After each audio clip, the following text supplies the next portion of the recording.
We're looking live at Ottawa this morning and waiting for the Prime Minister to finally answer opposition questions about the WE controversy. He's scheduled to be at question period this afternoon after coming under fire yesterday for appearing to skip it. But the Prime Minister's office says he had a previously scheduled personal day off. So we'll be watching for that, also watching for the Commons Finance Committee to meet again on WE, a session that begins at 11 o'clock Eastern. The committee may have a new line of questioning. CBC News is learning more about one of the more contentious aspects of the grant program, and that's the amount that was to be paid to the student volunteers. And who decided on that dollar figure? It's Janice McGregor who's been digging up some detail on that for us, an online piece at CBCNews.ca, and Janice in Ottawa to tell us more about all of this. Janice.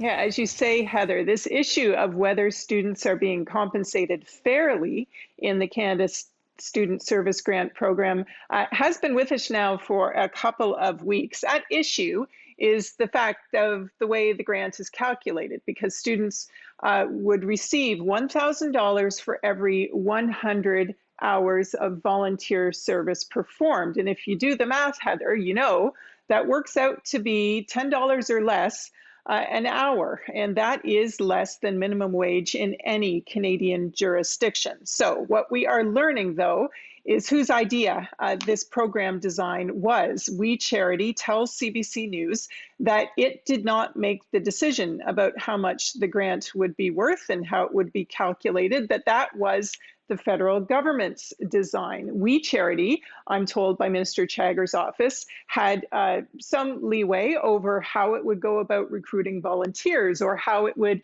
find organizations, not-for-profits and charities to take on student volunteers and supervise them. We Charity was in charge of that, but the actual kind of requirements for earning the grant, how much you needed to volunteer, how often you needed to volunteer, that was all decided by the government. This issue came up when the Finance Committee met for the first time last Thursday. I expect it could come up again today. We are hearing from Canada's top civil servant, the Clerk of the Privy Council, Ian Shugart, as well as a labor lawyer, representative from the Public Service Union, and an expert on governance in the not-for-profit sector. But it's interesting, even though We Charity is no longer in charge of administering this program, of course, it backed out of its agreement on July 3rd, you still have this issue out there, and you still have charities wondering, concerned, if they participate, if the government gets it back up and running, whether they could be in violation of labor regulations and fearful of that. The committee has 2 more meetings scheduled after today. Another thing to watch for, Heather, as this testimony rolls along, we found out yesterday that the founders of We Charity, Craig and Mark Kielburger, are going to testify next week, and they will be able to fill in a lot of the blanks from their side of the equation. And what about students? Any reaction from them to the dollar amount or to the controversy, Janice? Yeah, look, students want what they wanted all along, right? More help to pay for school. This is Spencer Julian, who speaks for the Don't Forget Students campaign. This program really kind of steps over the line of what we can consider volunteering. It's not volunteering when there's monetary compensation. It's unfortunate that the government thinks that the only way to incentivize young people to go and help in their communities is by bribing them with this grant.